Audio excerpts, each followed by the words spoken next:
इस वीडियो में हम बात करेंगे लिक्विड फंड्स का। लिक्विड फंड्स एक डेब्ट म्यूचुअल फंड होता है जो अपने पैसे को ट्रेजरी बिल्स में या फिर गवर्नमेंट में या बॉन्ड्स में इन्वेस्ट करता है। तो इसका जो कंपैरिजन है ना, हम बाकी म्यूचुअल फंड से नहीं कर सकते।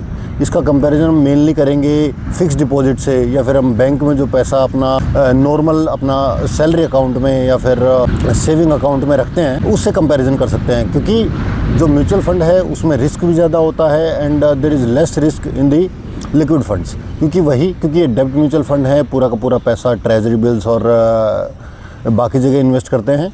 तो they are AAA rated.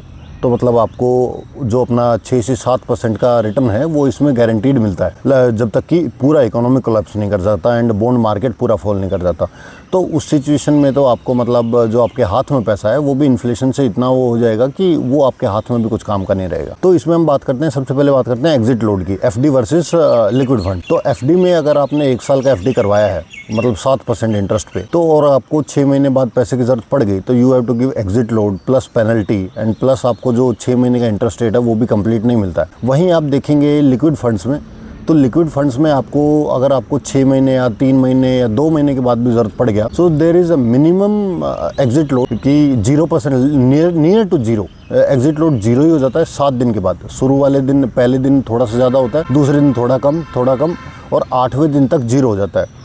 Then हम बात करते हैं जो उसमें खर्चा आता है, जो आपको लिक्विड फंड मैनेज कर रहा है वो आपसे कितना पैसा लेता है। So that is also minimum. आप 3-4 लिक्विड फंड से, निपॉन का हो गया या फिर ग्रो का हो गया, उनमें कंपेयर करके आप देख सकते हैं कि सबसे जो मैनेजमेंट फ़ी है वो सबसे नीचे किसकी है, and you can go for that. और इसमें FD में भी आपको 7% के आसपास रिटर्न मिलता है, लिक्विड फंड्स में भी आपको 7% के आसपास इंटरेस्ट मिलता है। प्लस लिक्विड फंड में ये है कि अगर आपको 15 दिन के बाद भी पैसे की ज़रूरत पड़ गई तो जीरो आपको एग्जिट लोड देना पड़ता है। एंड उसमें आप अपना इमरजेंसी जो मनी होता है ना, it is specially for the emergency money, कि अगर आपका कोई इमरजेंसी मनी है जो आपका सेविंग अकाउंट में पड़ा है 3 से 6 महीने का, डिपेंड करता है पर्सन टू पर्सन कि किसका कितना इमरजेंसी फ़ंड है। तो अगर आप अपना इमरजेंसी फ़ंड को देखें तो उसको अगर आप लिक्विड फंड्स में रखेंगे तो आप 24 घंटे के अंदर उसको वहाँ से निकाल भी सकते हैं, अपने अकाउंट में भी ला सकते हैं। तो और वहाँ पे आपको 6 से 7% का इंटरेस्ट भी मिल रहा है।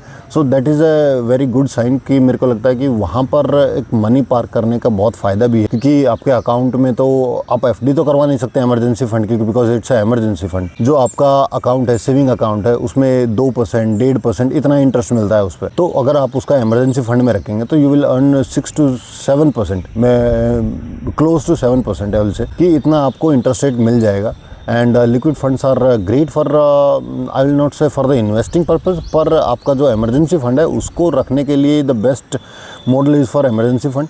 प्लस अगर आपके पास कुछ ऐसा पैसा है जिसको आपको 3 महीने बाद या 4 महीने बाद किसी को कमिटमेंट है कि मुझे उसे देना है, तो आप उसको भी इमरजेंसी फंड में इसके लिक्विड फंड में रख सकते हैं। And it will be a great exposure to your investing.